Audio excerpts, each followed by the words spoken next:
a lot of times the vegan approach is how do we save animals, and the plant-based approach is, I always say, how do we save humans, but it's really how do we live the most healthful life that we can. And so that's why I personally always like to make that distinction. Welcome to Salad with a Side of Fries. I'm your host, Jen Trepic, talking wellness and weight loss for real life. We're here to clear up the myths, misinformation, bad science, and marketing to teach you how to eat and how to cheat. Are you ready? I'm having salad with a side of fries. Happy Wednesday, everybody. We are here for another week, another episode. Before we dive into today's topic, if you like what you've been hearing from us on Salad with a Side of Fries and want simple tips for improving other parts of your life, check out Tiny Leaps, Big Changes, a podcast by Greg Clunis. It's all about personal development in bite-sized chunks. Take note of episode 386 featuring me, yours truly, Jen Trepic, where I introduced how to eat to burn fat. Pretty good. So that's Tiny Leaps, Big Changes on Apple Podcasts, Spotify, or wherever you like to listen. All right, so getting into today's episode, our topic is actually a bit controversial. So I'm definitely curious to hear everybody's feedback. And what we're talking about is that being vegan or following a vegan lifestyle does not necessarily equal healthy. And while it can be very healthful, you may not be healthier just by definition going quote unquote vegan. So we're here today with certified plant-based chef Brandy Cochrane. Brandy is also the founder of Entrepreneur Meal Plan, which is a solution for entrepreneurs who want to do life and business well. Who doesn't want that? Right. And check out her blog called Plant Candy, which gets you just as excited about plants as you are about candy, which is so right up our alley here. So you guys all have to go check that out. So welcome, Brandy. Thank you, Jen. Thanks for having me. Yeah, we're excited you're here. So this kind of comes up because I think there's a lot of media attention around removing animal protein and, you know, following a diet that's more plant-based. And before we sort of dive into all of that, tell us a little bit about your story, not just becoming a chef, but also becoming a plant-based chef. Mm-hmm. Yeah, so I grew up eating a standard American diet like most people do. I have a family roots in the South.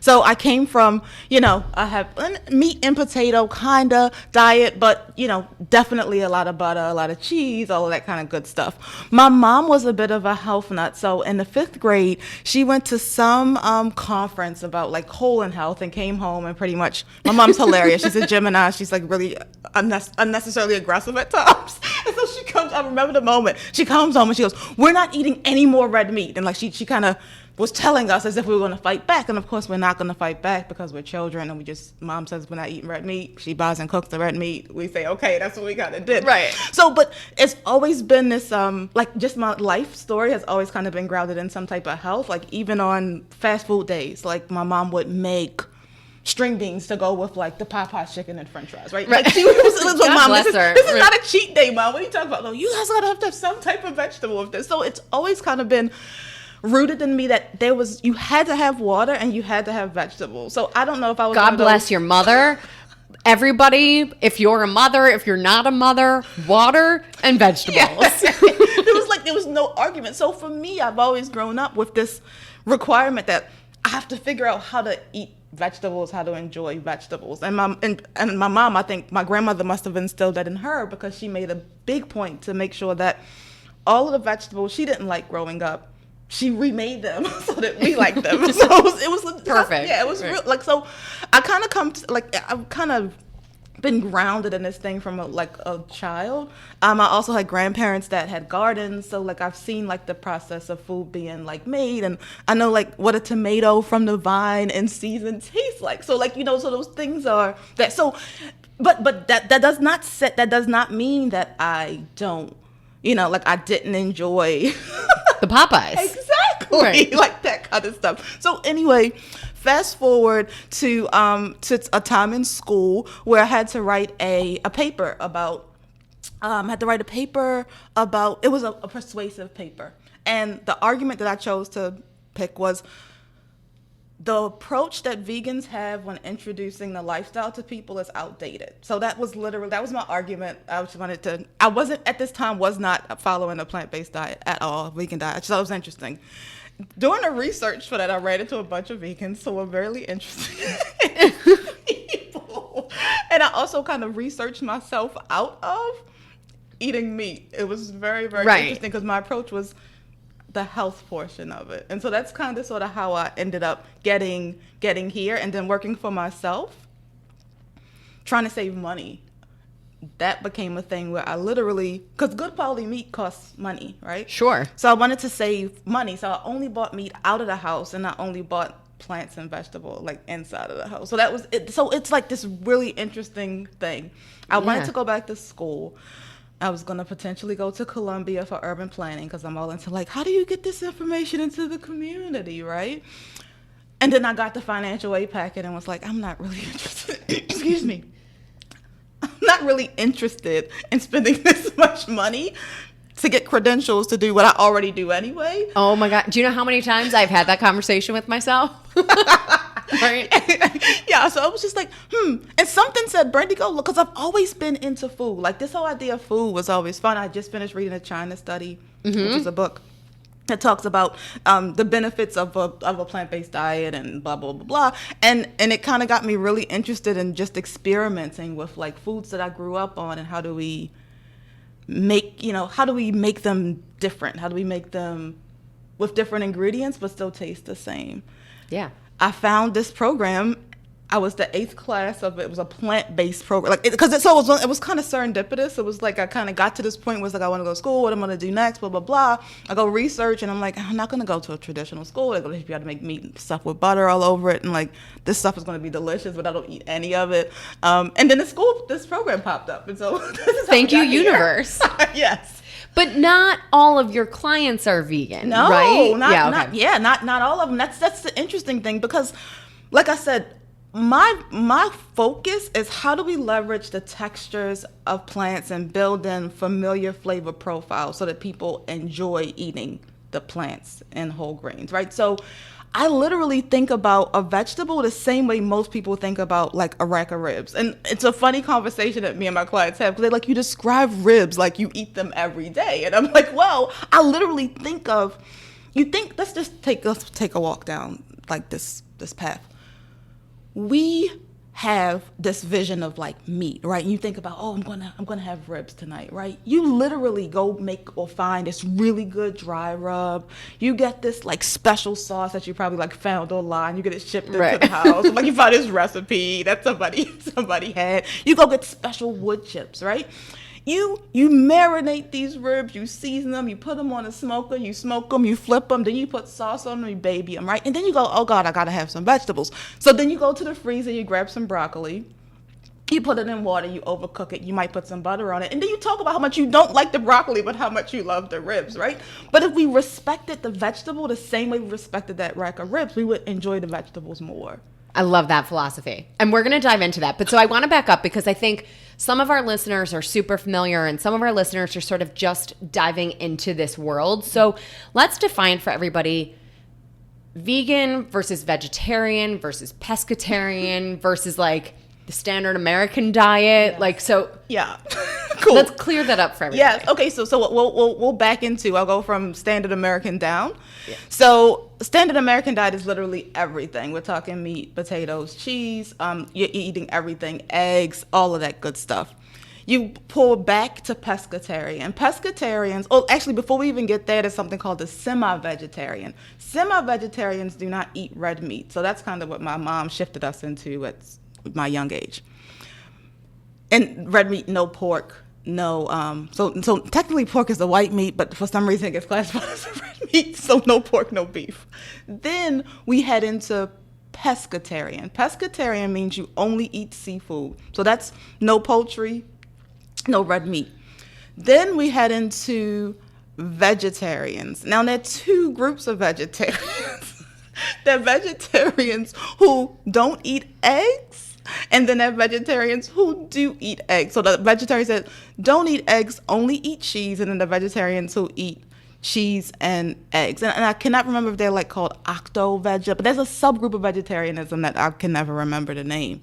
And then you come to the vegans, and the vegans don't eat anything that comes from any animal, and that includes honey. So we're talking no meat, no dairy, no eggs, no gelatin. Yeah, all that stuff. Yeah. Anything that's derivative of an animal. Right. So, and in my mind, I don't know if this is just in my head, I suppose, but these philosophies in this category, I sort of put into the same category as a lot of the fad diets, because I think people see the Netflix documentary about, what the hell? Right. It's called What the Hell, and, animal-based protein, or they have a friend who went vegan and looks great, or, blind people. I think people tend to blindly jump on a bandwagon and think that it's right for them. Mm-hmm. And we all know that not everything is right for everybody when it comes to these sort of restrictive or I don't know how else to describe it, but specific philosophies around this stuff. Mm-hmm. So help us understand why you decided to become vegan, and what somebody might be experiencing that could be an indication that, a vegan lifestyle might be the right choice for them. Mm-hmm. So, and I like to make a distinction between vegan and plant-based personally, because the vegan lifestyle was really committed to no animals at all, right? I have leather bags that I'm not willing to really give up.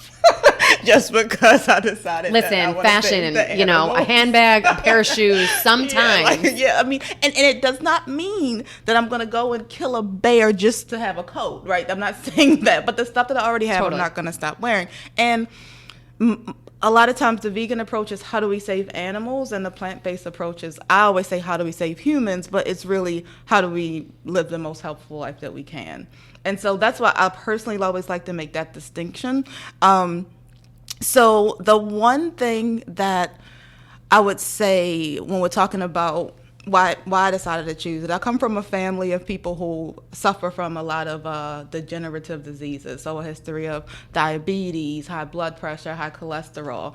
And we being my line of family members, live forever. And I felt like if I was going to be living a long time, I wanted to have the best quality of life through the time that I'm going to be here. So Absolutely. I don't want to have potentially any type of amputations. I would prefer not to have to, walk with a cane and all those types of things. And so I felt like, okay, if food really is a way for me to prevent this, let me explore it. And because I'm committed to the lifestyle, that's why I'm so committed to making sure it tastes good, because I love food, and if I'm going to be eating it forever, I want it to taste great. So if you decide to adopt a plant-based diet, and initially some of the things that you're really gonna when you know what's working, or some stuff you might experience at the beginning, it really is like a detox. It mm-hmm. feels that way depending on where you came from. So say you went from a heavy processed diet, you were eating a bunch of processed food, things from a box, fast food. When you switch over to something that's more natural, your body is getting rid of all of those chemicals and those things, and it feels like you literally are going through withdrawals. It's the same process as someone who's coming off of nicotine, or coming off of heroin, or coming Absolutely. off of all of that. Yeah, guys, if you haven't heard it yet, check out our website about reading labels, or our episode about reading labels. And we have an episode coming up too about detox and some of these detox symptoms, and but yeah, super important. And you're right, it's to go from one extreme to another, maybe we're better off sort of in a progression. And I think a lot of this stuff is like that, right? Yeah, and I think for me, I always say it depends on how dire your circumstances are, right? If you have the luxury to kind of back into it slowly, go for it. But I don't know, I'm a fighter. So for me, it's if it comes down to life or death, I'm not going to slowly transition into something that's going to save my life. I'm going to aggressively attack it. Okay. So I kind of go in knowing that you're going to experience some definitely some gas. That's one thing that I know every client that I've had, that's the first usually week after they get food, they're I'm so gassy. Is this normal? I'm you're probably not drinking enough water to process all that new fiber that's going through your colon. Right. Yeah. But it's also, it's a good thing, if you can think about it as a good thing, and, maybe especially, don't spend too much time around other people. Yeah, exactly. Right? Although I guess we all work in offices for the most part, but, whatever. But so when someone's saying, okay, this might be the right choice for me, we'll talk about this in a second. Mm-hmm. I think improving and increasing the number of plants in your nutrition is imperative for everyone across the board. Agreed. Everybody could stand to eat more plants. Eat more plants. But for someone to choose, no animal byproduct at all, what might be an indication that they should choose that? It would be like both. A lot of times it's like health issues. So the one thing that when we're trying to get back to homeostasis, which is like get back to balance, right? I like to recommend an aggressive approach to it simply because it's really challenging for the body to heal when it's dealing with a whole bunch of extra stuff. Mm-hmm. Processing vegetables, fruits, whole grains is a little easier for the body, and like a lot of times there's research that shows that like meat, dairy, and like especially when your body's trying to recalibrate, can make it really like challenging to get back to the base. So in that, when you have to when you're trying to, like I say, if you're trying not to use insulin anymore for diabetes, maybe it's something that you want to do. If you're trying to lose weight and kind of figure out exactly you're trying to reset your gut. Like there's certain situations where just like going back to go back to basics is the way to go. But then once you get there, then you can figure out, is this something that you're going to do for the rest of your life, right? Like, we know that we need vegetables, plants. Like, that, there's no, I don't care if you decide to, become a pescatarian and add some fish in, whatever you decide. Exactly. Plants are it's a foundation of everything. Right. Like I always say, nothing is one size fits all, except that really is one size fits all. And kind of the science of how the body works is one size fits all. So, when someone is transitioning into being vegan, or even when someone claims to be a vegan, what are some of the biggest mistakes that you see people make? Eating French fries aggressively. Well, and I get it though. It's one of the biggest things is going to the meat analogs versus really starting to reshift their relationship with vegetables, right? So don't get me wrong. I get it. I was eating chicken nuggets and they're familiar to me. Oh my God, there's a soy chicken nugget. This is familiar to me. So going from this is familiar to, this is familiar but not meat, I find that being a challenge a lot of people have, because you go into something that's processed. I mean, you're actually better off eating the real chicken, honestly, than I agree 1,000%. And this is coming from a plant-based advocate. I'm hands down telling people I'd rather you eat the whole chicken than processed chicken nuggets. That's definitely something that people do. People don't drink enough water, I just think that's in general. We don't get enough water. And vegetables. Yeah. Learned it from your mom. Yes, mom gave us the foundation. And not using spices, right? So one thing that I find people doing is still treating their vegetables like a side dish versus adopting it as an entree. Yeah, so treating your vegetables like the entree. I love it.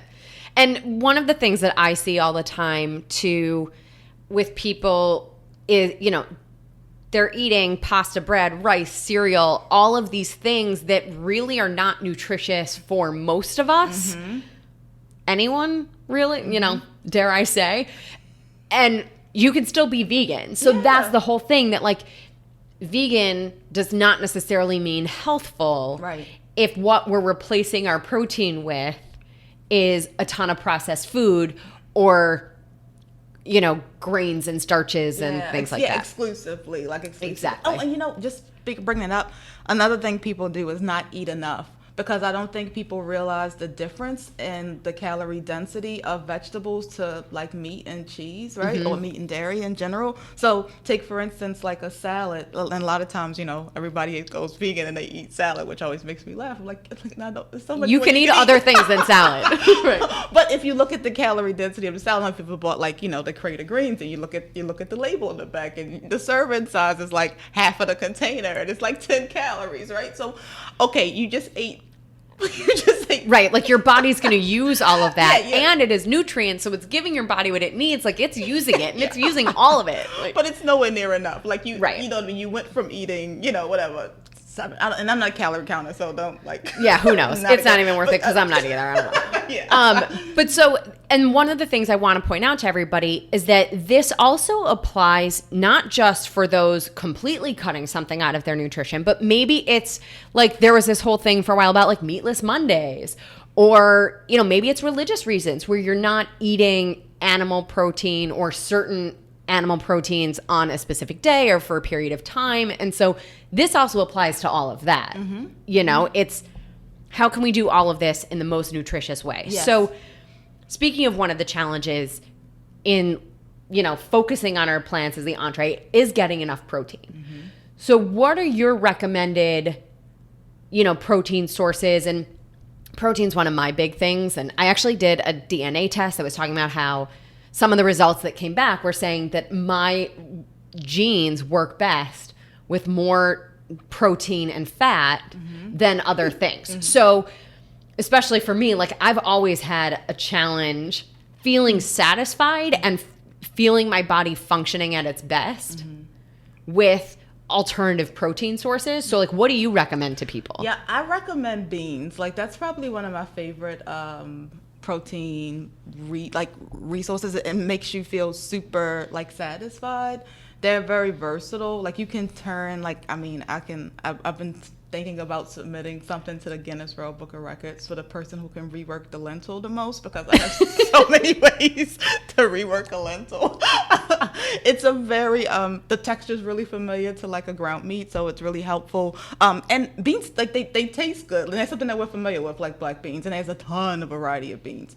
Plants actually do have their own source of protein as well. So if you combine, if you get enough plants, grains have protein in them, and then with beans, that's pretty adequate if we're not trying to introduce any like tempehs or seitans or tofus into the diet.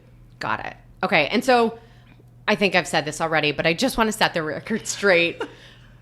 I'm not a fan of somebody being vegan, right? I just think everyone's nutrition would benefit from moving in the direction of more plants, like we've said, right? So focusing on fruits and vegetables, and that this can be challenging, moving in this direction, upping the ante, upping our vegetable intake. What do you recommend, to how to hide them? I know the blog does this, but like, how do we get more vegetables in, more plants into our regular nutrition? And, you touched on this, right? Like treat it and what's the word? Flavor it, like spice it, and like treat it like your entree. Yes. But what other tips do you have for us? Yeah, I mean, like you say, throwing it in. If we think about how vegetables are used today, you hear people. I know I hear people a lot about it. They don't like vegetables, but they use vegetables to season their meat, right? So it's literally an interesting concept. So totally. Do you not like the vegetables, or do you not like the meat before you add the vegetables to the dish? I don't know, but adding vegetables and stuff is really, really easy. Like, I mean, even something as simple as like chocolate. Everybody loves chocolate. You can almost throw any vegetable in the chocolate, and it like this zucchini. There's a zucchini chocolate mousse and a zucchini brownie. I mean, I've had an avocado mousse and an avocado brownie, and zucchini I feel like I've actually had too, because it really tastes like nothing. But the zucchini and the chocolate is interesting. It actually it works, because once it cooks down and it gives you that same creaminess, and that works like really, really well. And you can add apples into almost anything. We're talking about fruit, and I kind of like there's a way to hide, but then it's always just like, I like to talk about how do we just shift our relationship with vegetables, right? It's right. You can. One way, and just because I'm thinking through this in real time, roasting vegetables is one way for you to really start to, if you don't, for some reason, do not like vegetables, it's probably because they were overcooked and boiled to oblivion and mushy, and they don't have any texture. And I get it. Those vegetables suck to me too.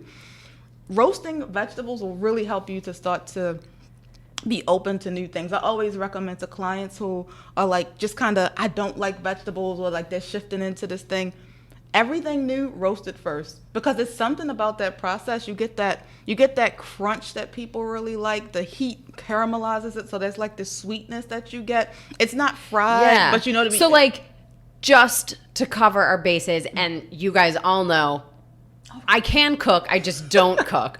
But so maybe there's somebody out there who's never roasted before. Okay. So yes.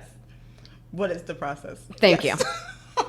So roasting vegetables is the act of cooking them on high heat. So you're going to put a vegetable into the oven at least 400 degrees, depending on your oven, somewhere between 400, 450 degrees.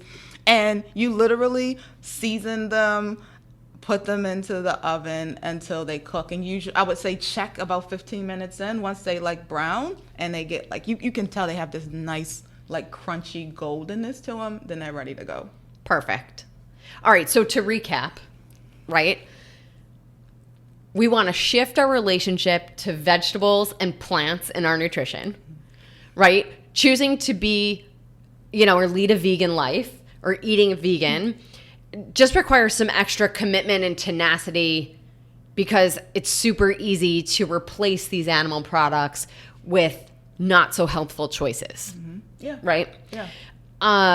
Okay, anything else that you feel like we should cover before we move on to something a little off topic? No. Okay. Yeah, no. Like I would just say like the biggest thing I really want people to walk away with is when we're talking about redefining your relationship with vegetables is treat your vegetables the same way you treat your meat, and you're going to really see how much you like them more. Yeah, I love it.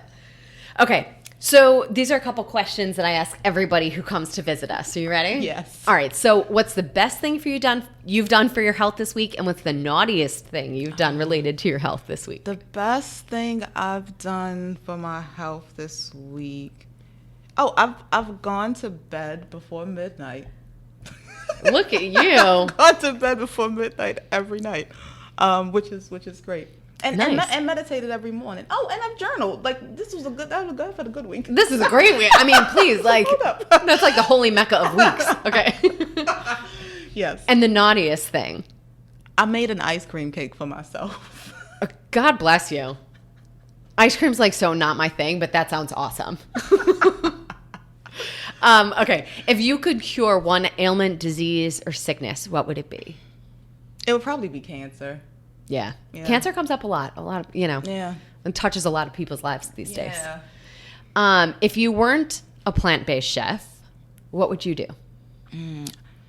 I'd probably be an archaeologist. You know what's really, we had another chef who also said the same thing or something similar. I mean, there's something to this. I swear to you guys. I don't know. Okay. If you were a superhero, what would be your superpower? Oh, superpower. It would probably be to be able to transport to different places, like just with my thought. Okay, that's mine too. And that was also the other chef's too. You guys, this is creepy. I don't know. But like, yeah, teleport. Yeah. 1,000%. Okay. Favorite book on any topic or fiction other than your area of expertise? Probably Catcher in the Rye. Classic. Yeah. All right, your biggest pet peeve? People that ask me, how do I get my protein? Sorry. Whoops. Well, that's why we did it, right? Because then everybody's going to listen to this instead of asking you. Yeah. Or am I getting enough? Not how. Like, are you getting enough protein on the plant-based diet? Right, totally. All right, and finally, in your opinion, what is the next frontier in wellness? I think people being more aware about where their food comes from, taking control over it, being interested, being more confident, advocating for themselves when they go to the doctor. Like just more ownership versus letting everybody else be responsible for their health. I love it.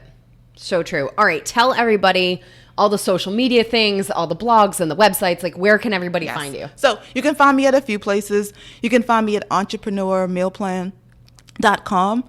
You can find me at plantcandy.com. You can find me on Instagram at plantcandy. You can find me on Instagram at entrepreneur meal plan. And if you just care about what Brandy is doing, not Brandy, the entrepreneur meal plan founder or the Plant Candy blogger, you can find me at brand_Brandy on Instagram. Nice. Well, thank you for being here. Always a pleasure. Yes, this was really fun. Good. All right, guys, that's it for today. Thanks for hanging out. Talk to you soon. Well, friends, that's it for today's episode of Salad with a Side of Fries. Congratulations for making yourself and your health a priority. Thanks so much for joining us. Be sure to click subscribe or follow on your favorite podcast platform. Share us with a friend, and we'll be back next week. Always remember, you deserve it, and you are worth it. Happy healthy.